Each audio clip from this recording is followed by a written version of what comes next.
I went, I'll blow your fucking head off. I went, how about that? Yes, Jacob, your punch man knocked him out one punch. Is this man dead? He can't be dead. I've just killed someone. Hey guys, today we're going to be watching this video titled How It Feels to Kill Somebody, and personally I'm very fascinated by the people that have to take somebody's life. I'm just so intrigued by what got them to that point and how do they feel about it, especially after the fact, and do they feel remorse? And this video gives me an opportunity to share with you guys. Now, I haven't watched this video. I've watched only the first 40 seconds, and I thought it made sense to share with my audience. Guys, let's get into it. Like, subscribe. I'm going to keep my comments to a minimum so that we can all enjoy the video, and I'll speak more after the fact. Let's go.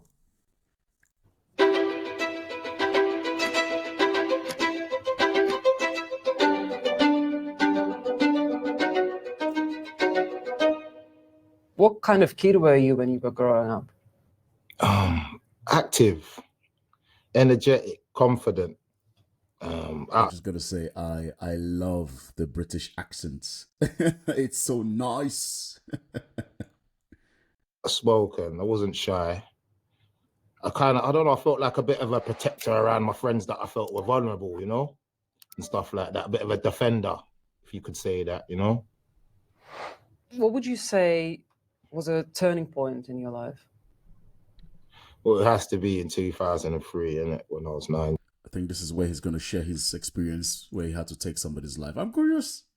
I'm curious. And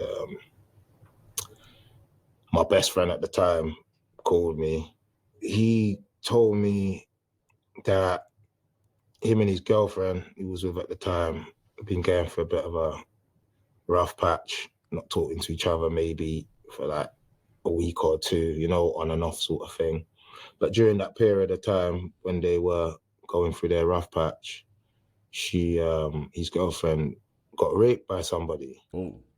When my boy first told me what happened, I said to him, why didn't your girl go to the police? And yeah, to me that would have been the first red flag. Honestly, that would have been the first red flag. Why don't you go to the police if you've been assaulted? You know, I've watched enough true crime to know that something is amiss here, man, already. Now, maybe this is just me overthinking it because of the amount of true crime documentaries, movies I've watched. But yeah, I wouldn't involve myself until the cops are involved. Yikes. And he said she's scared to go to the police. And she just wanted him to do something to just stop this man from, you know, troubling her again. Oh. The plan. Oh my days. Oh, anyway, I'll shut up. But that sounds sketchy as fuck. And he was gonna pull up at the bus stop, what he did, and meet her. We was in a phone box waiting for him with 2 baseball bats. And when he did arrive, came out the phone box, we approached him as he was talking to the girl. He saw us coming. He grabbed the girl and held her. Why are you going to grab her like that and hold her like a shield? You've done something guilty. My reaction was to hit him with the bat to get him off of the girl. My boy done the same thing, hit him a few times. He let go of the girl. Then obviously he was trying to disarm me and take my bat off of me. I'm tussling him with the man, going back and forth. He's trying to get the bat off me. I'm hitting him some more. It was more just a human reaction thing, innit? You, rapist monster man, is not taking this baseball bat off of me. So if I have to keep swinging it and hitting you so you can't take it off of me and maybe turn it back on me, then that's what's going to happen. And I just kept swinging it until he stopped trying to grab it. Oof. Yikes. He dropped on the floor on one knee, and then I just ran across the road, shouted to my boy, let's go. We ran off, and that was it, basically. From where I lived at the time, we could see the police put up the tent around his body and all. Oh, shit. Yo, man, look, I get it. I mean, look, it's easy for me to speak from a distance, right? But if I was in a similar situation, I probably would do the same thing. I mean, but I don't know if what he did was still smart though, because again, keep in mind this was the girlfriend of his best friend.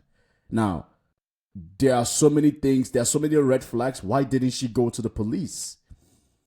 You know, if she was sure of what happened, why don't you go to the police? Have the incident documented so that you have something to show. But now she has no record of it. And instead she went to talk to these guys, and now it's gonna be a bigger case. They're gonna probably go to jail for murder. You see what I mean? And what if she's lying? Because this also happens. You got to be careful. That's all I'm saying. Go to the police. I always tell people, whenever something happens, go to the police or any authority figure so that you have it documented. The first step is you need it documented for reference. Period. The road taped off and stuff, and they were just there for hours. And that's why I started to think this has probably gone way too far, because why is there a tent around him? Is this man dead? He can't be dead. I only hit him a few times with a baseball bat in the head and around the shoulder, neck, and wherever else. Yeah, bro, but all it takes is one hit. One hit on the wrong spot, and that's it. I don't think people realize how fragile the human body is, especially in the head region. The head is very sensitive, man. With a baseball bat, bro, oh my God, you can do damage. With a baseball bat on the head when you're angry and you're trying to defend yourself, oh dear. You can do a ton of damage with that. A ton. It's about, I don't know, 5 or 6 days later, Crime Stoppers put posters up around the streets where it happened, saying that the man had died. Is there any information on this man? To this day, it's a strange feeling. Sometimes you don't really know what that feeling is, but it's there. It's hard to explain. I don't know. You feel bad about yourself, and then you question yourself. Like, am I a bad person? Am I a good person? Am I wrong? Am I right? I don't know. I'm a religious person as well, so I think it's in the hands of God, innit? Wow. Okay, so for him, he still feels conflicted. He feels conflicted. But I wish they could have given us more details if the girl was actually telling the truth or wasn't just trying to. Maybe she cheated on her boyfriend and just needed to feel better about it. I don't know. But again, this is just my true crime brain in overdrive. But let's go to the next guy, a one-punch killer. I was out with my friends on a night out. It was one of my friend's 18th birthdays. And we were just out all day drinking. As the clubs closed on that night, I got some calls from my friends who I got separated with, who were in another bar causing trouble. And they would ring me up and say, "Oh, Jacob is kicking off. You need to come and back us up." So me being the 18, 19-year-old I was back then, I only cared about my friends. And so I went running down to the scene, and I sadly took it upon myself to get involved, and I threw a punch at the guy that my mate was arguing with, and he fell on the floor. Oh my days, man! Like, what's up with men? Just my goodness, guys. Again, I know there's a lot more to the story, but this is just a 27 minutes video, and there's like 4 of them, right? But he said he just took it upon himself to throw a punch with the guy that his friend was arguing with, bro. You see, this is something I always try to say to men. Your first reaction should not be to fight. Your first reaction should be, okay, can we de-escalate? Because things can go left real quick. Real quick. My friends came round the next day, knocked on the door. I answered at the window, and their response was, "Yes, Jacob, your punch man knocked him out one punch," like trying to praise me for what I did. And I guess at the time I felt a little bit of pride getting that acknowledgement from my friends. And then a couple more weeks passed, and I ended up, my mum had saved up some money to actually take us on holiday. And we went to Tenerife. And then a couple of days later, after we come back from that holiday, the police started raiding me and all my friends' house. Oh, shit. And this was a month after that punch. And then that's when it started to become a reality that someone had actually passed away because of my actions. How did it make you feel? Yeah, this is what I want to know. How do you feel as a result of that? A mixture of every unpleasant emotion combined. Oh, Shock, disbelief. I can imagine. I mean, put yourself in his shoes, right? You on a night out, you did not plan to get in a fight. You for sure did not plan to unalive somebody, to kill somebody. And towards the end of the night, you're about to go home. Your friends in another bar started getting into some bullshit, and they call you. And you know, trying to stick up for your friends, you land one freaking punch on a stranger. And you think everything is cool. And a month later, that person passes away and the cops are on you, about to take you to jail. My God. Oh my goodness. And this is something he's probably going to never get over, because that guy was also somebody's brother, somebody's friend, somebody's something that he is to somebody else. Oh dear. Self-pity. And I guess at that time I also felt unfortunate. I felt like I was, why has this happened to me? My mum was, the best way to describe it is hysterical. She just kept crying about the pain that the other person's mum Yeah, absolutely. would be feeling. And also, you don't know, maybe your friend was the asshole. Oh my God, it's an endless loop of misery, because you don't know the full context and you just hop right in and you punch the guy. What if your friend was the asshole? What if your friend was the dick? And now you kill the person that was trying to defend himself. There's a lot of what ifs. There's a lot of what ifs. And I found that really difficult to even try and think about.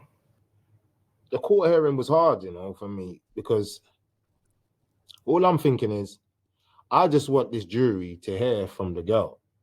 She was excluded from our trial. She got a plea bargain for conspiracy to assault. She's all the reason why her and this guy, why this. Oh, you see what I mean, bro? You see what? Started. Obviously, we're not going to hear from the guy. We need to hear from her. And they didn't get to hear from her, so it was difficult for me, you know? Sitting in there as a young black man, I thought, oh my God. You're fucked. I'm already on the back foot. Yeah, just had to just sit there and just take it all in. And then sometimes when your barrister isn't saying what you want him to say and fighting for you how you want him to fight, then, you know, you can't really jump up in the court and start saying, no, you didn't say that right. You're supposed to say this and say that, because obviously it compromises your character. You're going to have a whole jury looking at you like you're some savage. And you're not trying to be a savage, are you? You're just trying to be a normal person. The court. So the girl, I don't know, man. It just sounds fishy. So the girl, why isn't the girl? I mean, if the girl was so innocent, don't you think she would have fought tooth and nail to want to hear, for the court to hear her side of the story? Guys, what do you think? What do you think? If the girl is as innocent as she claims to be, and she's not trying to hide something, don't you think she would? Okay, it could be that she's trying to protect her privacy, but damn, your boyfriend and his best friend who try to stick up for you are about to probably lose their freedom for some time. I'm sure you would try to play your part to make sure that you shared the story. But then she could also get into trouble because she didn't go to the police. Instead, she reached out to a civilian and tried to get the civilian to do the police job. So it's all messed up. Hearing was, it was packed. I didn't know who was in there. There was like random people from off the street who had managed to get in there, who were just being nosy. There was some of my family in there, people who I didn't know, journalists. And then obviously I was told that, you know, the family of the person who passed away was also in the room. So I think what I did is I put my head down, looked at the floor for the entire process because I pled guilty early, so there was like no trial or anything. I didn't try and what they would say bust case or try and get away with it. And yes, and then all of a sudden I was looking down at the floor, and the prison guard next to me pulled me down, and I didn't even know how long I got. I didn't even know that it was all over and I was going to prisons. Yeah, bro, we're going to prison. Going to prison, bro. And this is something that this is one of my biggest fears, because like life can change so goddamn quick, guys. It is incredible. Life can change so quick. Life can change so quick. But none of these guys, right? None of these guys. I think there's 2 or 3 more. None of them. Well, maybe exception of 1 or 2, but most of them didn't plan this. Or like, oh yeah, I'm not gonna just go out and beat somebody to death with a baseball bat, or I'm just gonna give a guy one punch, and that's gonna change my life forever. Nah. That's why I say to people, man, you want to be as controlled as possible. You only want to defend yourself when it's absolutely necessary. Walk away if you must. Walking away as a man, as a young man, doesn't make you a bitch. It doesn't make you weak. It makes you smart. Were you scared? Yeah, I was scared. And, look at his eyes, man. There's something you can just tell this guy's eyes. His eyes, man. His eyes could tell a lot of stories. Just look at how wide his eyes are. Oh.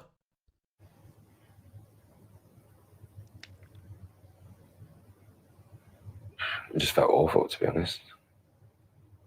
What was your sentence? It was 12 years. Oh. But I did 8 months on remand. So the judge ended up sentencing me to 11 years and 127 days. It's only 19 at the time. We'll get out when I'm 30-something. I was sentenced to... So he got 12 years. I think it was 13 months. What? Whoa, whoa, whoa, whoa, whoa, whoa, whoa, whoa, whoa, whoa, whoa, whoa. What the fuck? In the end, it was 2.5 years. An early guilty plea gets you a third off your sentence. I hadn't had any previous criminal conviction. What the fuck? So, the black guy got 13 years, and this guy got like 2 years? But okay, maybe the guy had a criminal record before, the black guy had a criminal record before. Okay, anyway, I don't know the law, I'm just gonna shut up on that. And yeah, I'm black, by the way, so yeah. My probation officer kind of wrote to the judge in the pre-sentence report, just saying that she felt the longer that I was probably in prison, the more unhelpful it may have been. I mean, but there is something to be said that there's data on this. White people get less criminal punishment than black people. But he killed somebody, and there seems to be so much empathy given to the white guy. Like, oh my God, if he spends this long in jail, it's gonna do more harm than good. But nobody, where's the empathy for the black guy, man? God damn. Good gracious. Tell me about your childhood. My dad was a builder. I must say, this guy looks like he enjoyed killing. Even the name, an ex-London gangster. He looks like he lived for killing. Yeah, that's why earlier I said not all of them might have the remorse. Like the first 2 guys, they look like, yeah, I feel bad about it. This guy, he looks like, yeah, he looked forward to it. So let's hear from an ex-London gangster, man. My mum was a stay-at-home mum, like she had 8 kids. I was the baby, so I got spoiled. And I went to good schools, I went to grammar. My family was all straight goers. I was the one who corrupted them all. I was walking through a park, a couple of my old school friends, one of them let off a starting pistol, so the 2 coppers come in. And they started getting heavy with them, and I went, oh, you can't do that. I said, you've got to have a responsible adult there. He went, what, are you, a lawyer? I said, no, but I know my rights. And he went, okay, walked out. They come back, threw a razor on the floor, cutthroat. And he went, we're nicking you, that come out your pocket. I went, what are you talking about? So they nicked me, took me to Stoke Newington. He said, they said, if you plead guilty, it'll be a 10 bob fine. If you don't plead guilty and you go up the steps, he said, you're going to get a balls for that. So I done guilty, When I've gone back to work, of course, they've read it in the newspaper. I lost my job. And with a criminal record, it was very hard to get another job. So what opened up to me, I thought, if you're going to make me a bad guy, I'll show you how bad I can be. People called me a gangster. I didn't like it. One guy called me a gangster, so I stuck a gun in his mouth and educated him that I weren't a gangster. Did you guys hear that? With a criminal record, it was very hard to get another job. What the fuck? So what opened up to me, I thought, if you're going to make me a bad guy, I'll show you how bad I can be. People called me a gangster. I didn't like it. One guy called me a gangster, so I stuck a gun in his mouth and educated him that I weren't a gangster. I didn't like being called a gangster. One guy called me a gangster, so I stuck a gun in his mouth and I educated him not to call me a gangster. Oh my days. What is this? And I said, look, I'm a businessman. And my business is crime. At one stage, I'm sitting in the pub, all my pals having a drink because they're all drunk. And Tony Greek come in to me. He said, you know the fish and chip shop where your mum and dad goes? I went, yeah. He said, well, they're in bits. He said, like, a couple of Turkish guys got their daughter on heroin and trying to get her out on the game. And I went, do what? He said, yeah.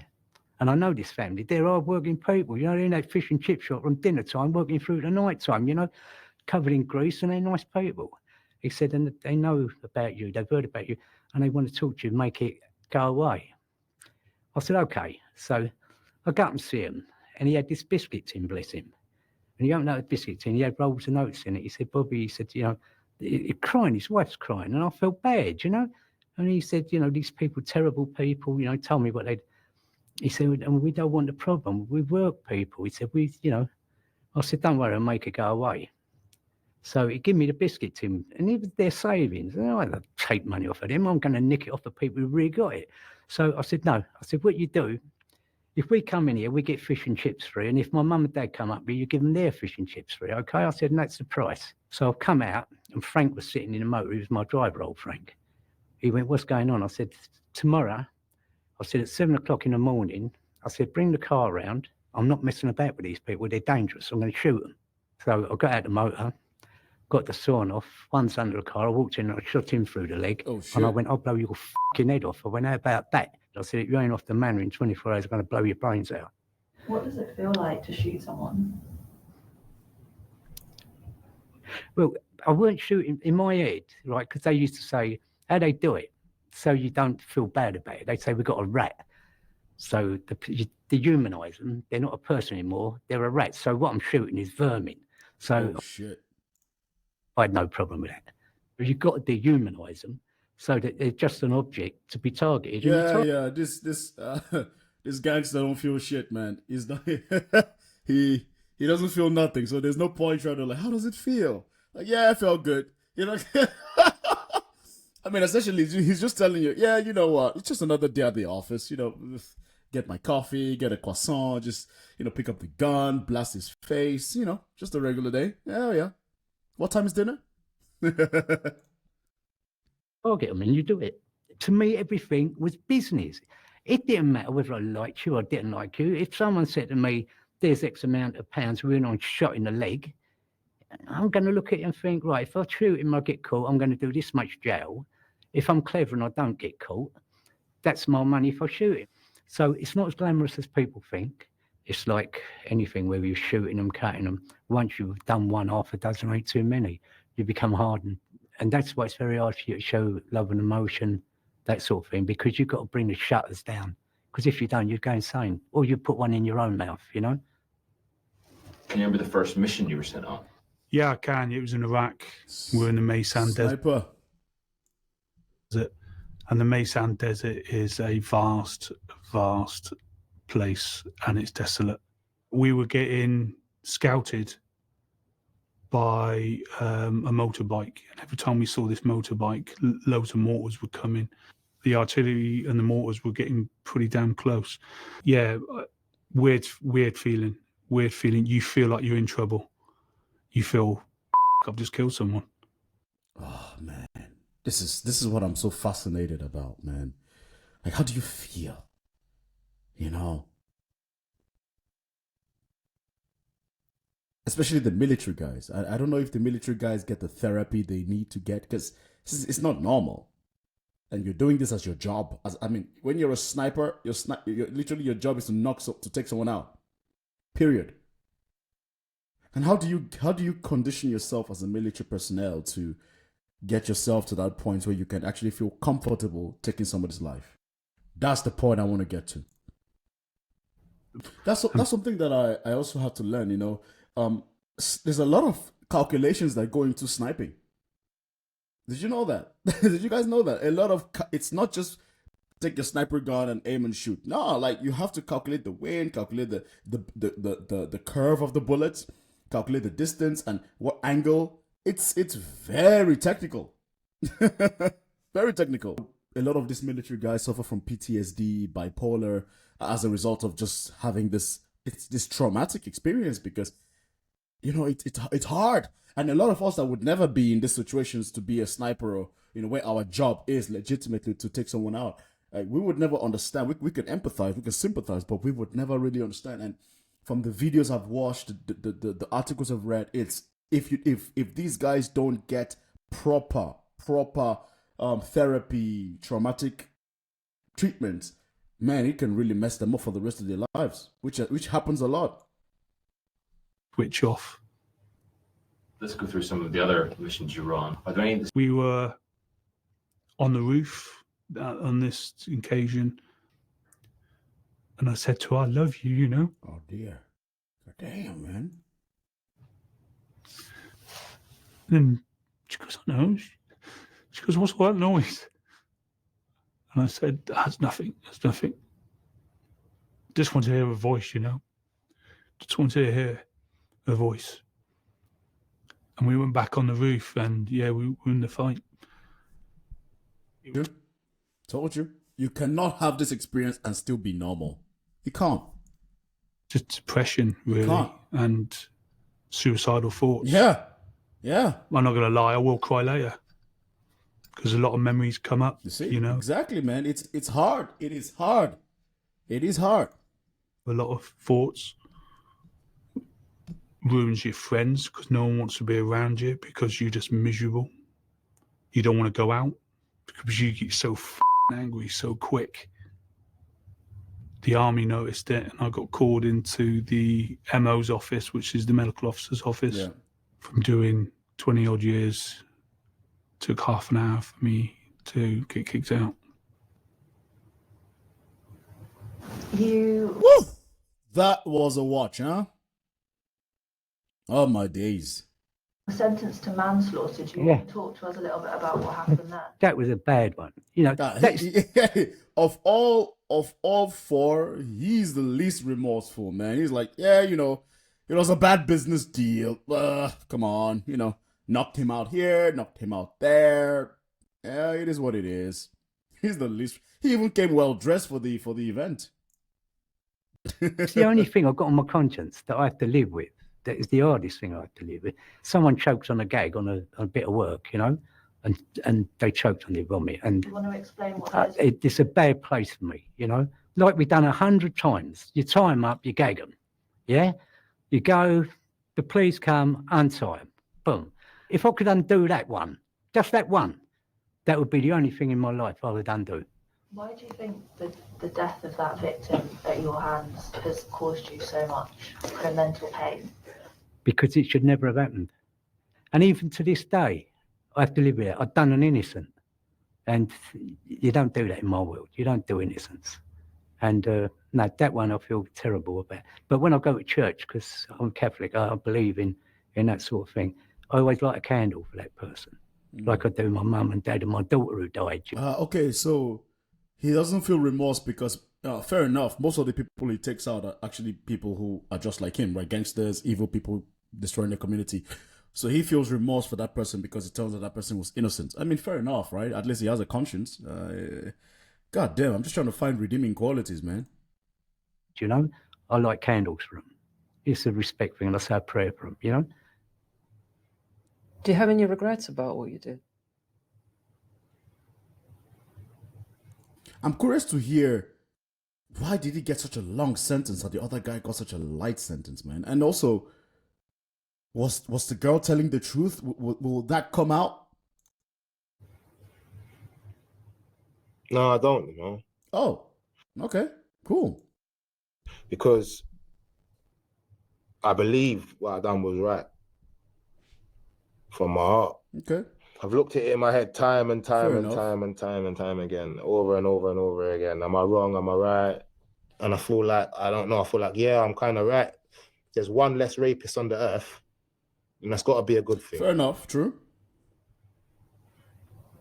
Fair enough. Do you think it's the right thing to take power in your own hands in this sense, or do you Yeah, pretty. Sometimes I say yes. think we should aim at the police to address this? The police officer got raped and murdered a girl the other day. Yep. So how can you go to the police? True.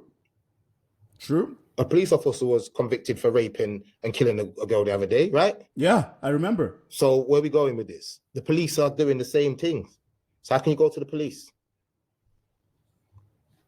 How can girls go to the police? They're going to go to their boyfriends. They're going to go to their friends. They're going to go to their brothers. They're going to go to their dads. They're going to go to somebody that's probably going to do something about it straight Yeah, away. I agree with you, but you also got to make sure the girl is telling the truth. I'm not saying don't trust victims. But all I'm saying is you got to make sure, because there are enough situations where the girl was just making it up, because maybe she had sex with a guy and all of a sudden she feels remorse and all of a sudden he raped me, or something, or just trying to put a guy down. It happens. We cannot ignore that this doesn't happen. It does happen. So all I'm saying is we got to be careful. That's all I'm saying. Away and not be like, we're going to investigate and give you a crime number and get back to you. And you're scared to go to the shops now. You can't go out your house. You're scared. How much women out there are being raped and violated and kids are being violated and by pedophiles and that. Ask them how they feel about people like that, whether we... I agree.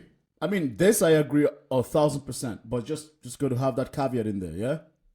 should take the law into our own hands and sometimes dish out our own justice. If it's a monster, then, I'm not really haunted by that, Would you? Would you do the same thing for your friend, for your mom, for your sister, for your brother? Makes us question our own selves, innit, as humans, innit? Yeah. Would you do the same thing again? If I was put in that situation again,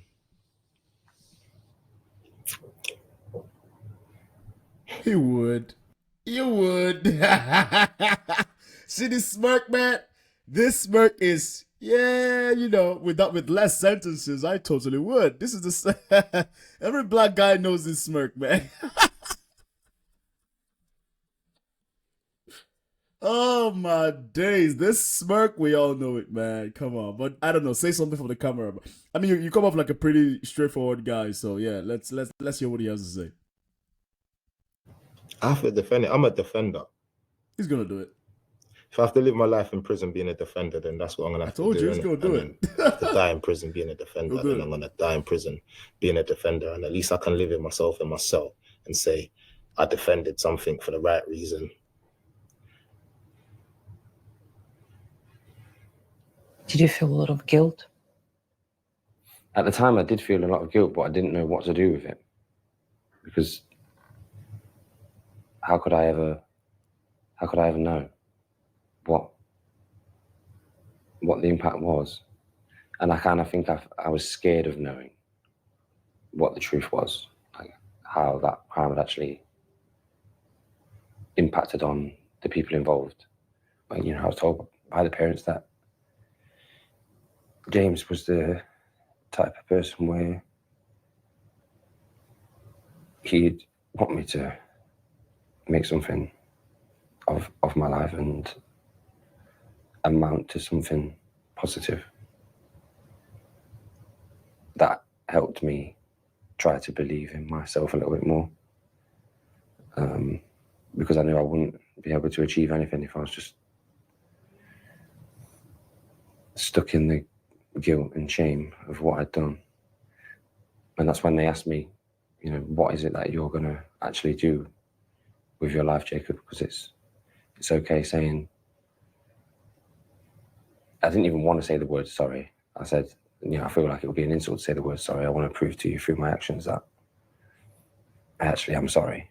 And I think of all four, he is the most unfortunate because you can see in his eyes, man. This guy, I don't know if he'll ever. I don't think he's gonna recover from it. I think he's just coping at this point, frankly, because it's not in him. It's not in him. The previous guy, the black dude, I'm black by the way. Before anybody goes crazy of that, the black guy, he looks hardened, speaks hardened. He's a defender. I get it. So, to me, the most remorseful would be this guy. The second would be the sniper, and the third would be the black dude, and the fourth would be the gangster because he's the lead. Doesn't give a fuck.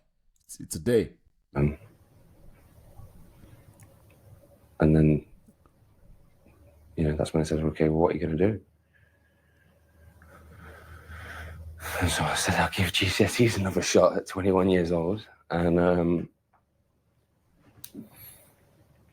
smashed it. Did his mom ever tell you that she forgives you?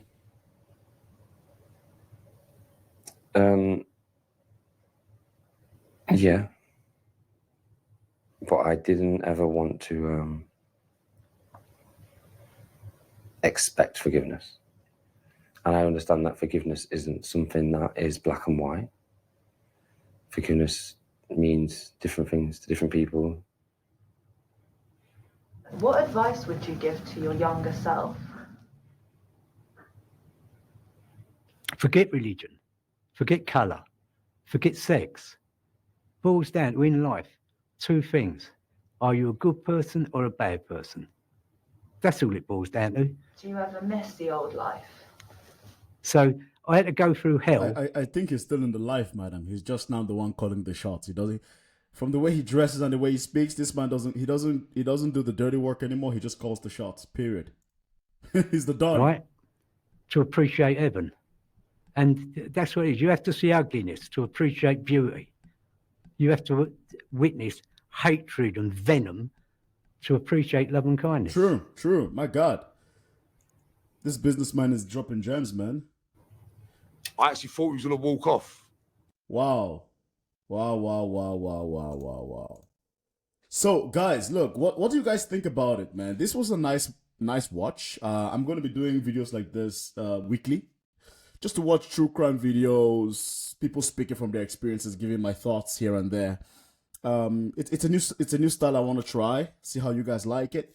But yeah, leave a like, go check out Lad Bible Stories. Check them out. I will try and get some more interesting videos that you guys might like. And yeah, that's it. Thanks for listening. Cheers.